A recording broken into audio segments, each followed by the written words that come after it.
मिट्टी की मोहब्बत में हम आशिक़ तसरों ने वह कर्ज़ चुकाए हैं जो वाजिब भी नहीं थे।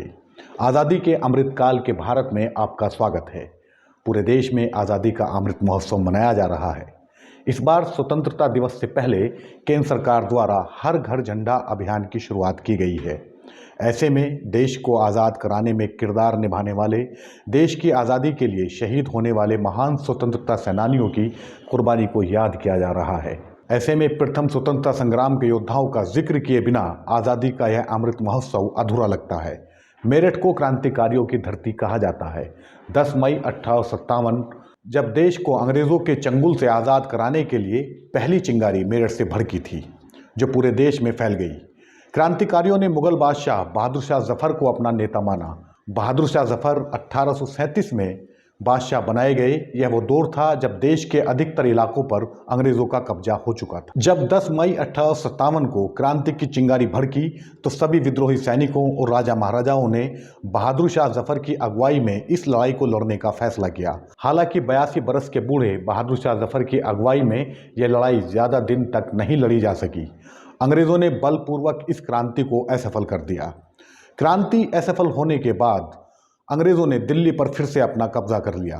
बहादुर शाह जफ़र के 3 बेटों को उन्हीं की आंखों के सामने गोली मारकर शहीद कर दिया गया और बहादुर शाह जफ़र को गिरफ्तार कर उन पर मुकदमा चलाया गया, जिसके बाद उन्हें रंगून निर्वासित कर दिया गया, जहां उन्होंने अंतिम सांस ली।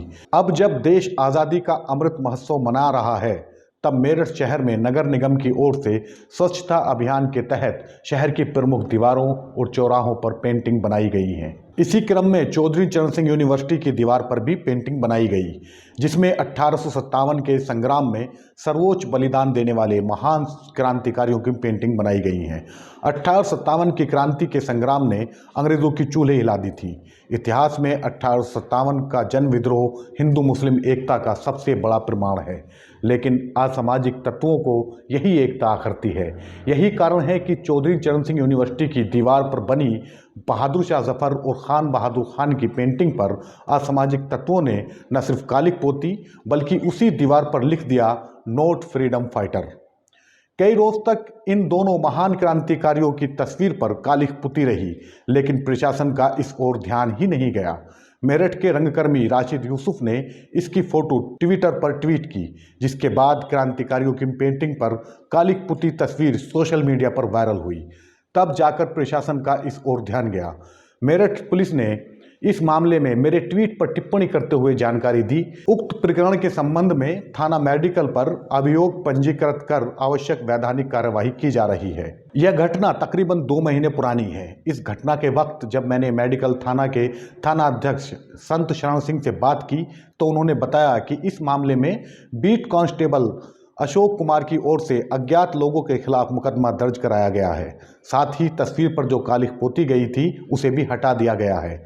वहीं मेरठ के सहायक नगर आयुक्त इंद्र विजय ने इस घटना को दुर्भाग्यपूर्ण मानते हुए कहा था कि दोषियों के खिलाफ सख्त कार्रवाई की जाएगी, साथ ही पेंटिंग को दोबारा बनाया जाएगा। 2 महीने पहले घटी इस घटना के वक्त पुलिस अफसर कह रहे थे कि वे इस घटना के आरोपितों पर कार्रवाई करेंगे और पेंटिंग पर पोती गई कालिख को हटाएंगे, लेकिन अब इन दोनों महान स्वतंत्रता सेनानियों के साथ जो सलूक किया गया है, उसने इस देश से सच्ची मोहब्बत करने वाले देश प्रेमियों की संवेदनाओं को झकझोर कर रख दिया है।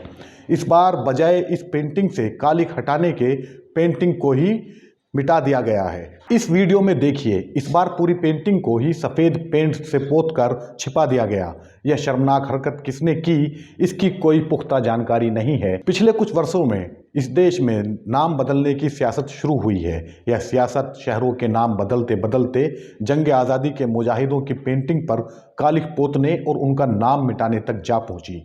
बहादुर शाह जफ़र और खान बहादुर खान की पेंटिंग को सफ़ेद पेंट से पोतने वालों को कौन बताए कि 10 मई 1857 को जब मेरठ से क्रांति की चिंगारी शोला बनी, तो उससे रोहेलखंड मंडल भी अछूता नहीं रहा। रोहेलखंड के नवाब और क्रांतिकारी हाफिज रहमत खान के पोते खान बहादुर खान भी इस जंग में कूद पड़े। खान बहादुर खान आखिरी रोहिला सरदार थे। वे अंग्रेजी कोर्ट में बतौर जज कार्यरत थे। अंग्रेज उन्हें अपना विश्वास पात्र समझते थे।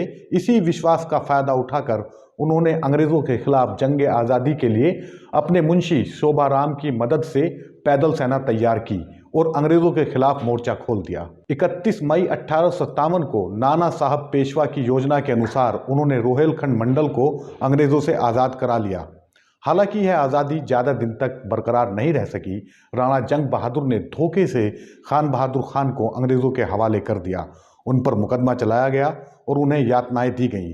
24 मार्च 1860 को उन्हें पुरानी कोतवाली में सरेआम फांसी दे दी गई। खान बहादुर खान को पुरानी कोतवाली में फांसी दी गई थी, जिसके बाद अंग्रेज़ों को डर था कि लोग खान बहादुर खान की मज़ार बनाकर उसकी ज़ियारत करने आना शुरू कर देंगे। इसी डर की वजह से खान बहादुर खान को जिला जेल में ही बेड़ियों के साथ ही दफन कर दिया गया। फांसी से पहले उन्होंने ऊंची आवाज़ में कहा, मैंने 100 से ज़्यादा अंग्रेज़ कुत्तों को मारा, मैंने ऐसा करके नेक काम किया है, यह मेरी जीत है। खान बहादुर खान ने अपने देश को आज़ाद कराने के लिए अपने जीवन का सर्वोच्च बलिदान दिया। उन्हें क्या खबर थी कि 162 बरस बाद उनकी तस्वीर पर कालिख पोती जाएगी और उनके बलिदान को नकारने का कृत्य किया जाएगा। 1857 की क्रांति के लीडर बहादुर शाह जफर को याद रखे जाने के इतिहास ने अनगिनत मौके दिए। बहादुर शाह जफर मुगल शासकों में ऐसे एकमात्र बादशाह हुए हैं जिनकी मज़ार पर प्रधानमंत्री नरेंद्र मोदी ने जाकर फूल चढ़ाए हैं। सितंबर 2017 में म्यांमार दौरे पर गए प्रधानमंत्री नरेंद्र मोदी यंगून में आखिरी मुगल बादशाह बहादुर शाह जफर की मज़ार पर भी गए थे। हालांकि उनसे पहले मनमोहन सिंह ने भी 2012 में बहादुर शाह जफर की मज़ार पर माथा टेका था। 1857 की क्रांति के असफल होने के बाद अंग्रेज़ों ने बहादुर शाह जफर को कैद करके यंगून की एक जेल में डाल दिया था। उन्होंने इसी जेल में दम तोड़ा था। बहादुर शाह जफर एक कवि और सूफी दार्शनिक भी थे। उन्होंने उर्दू, पर्शियन और अरेबिक की शिक्षा ली थी।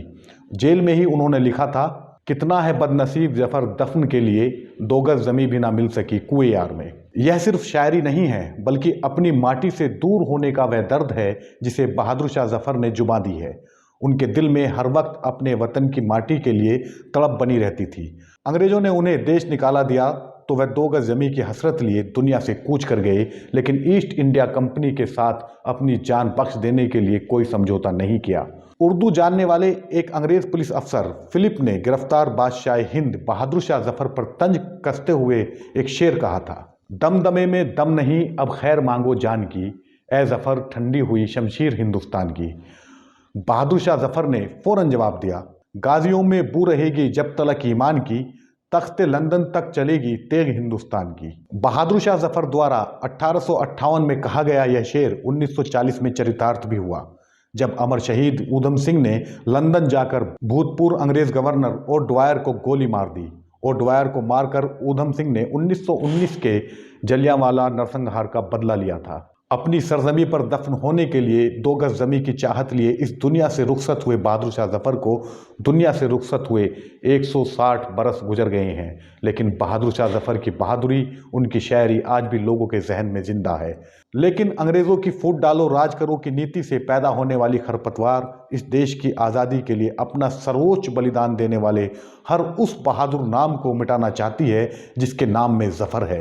शायद यही सोचकर चौधरी चरण सिंह यूनिवर्सिटी की दीवार पर बनी हुई इन महान क्रांतिकारियों की तस्वीर पर पहले कालिख पोती गई और अब उसे सफ़ेद पेंट करके मिटा दी गई।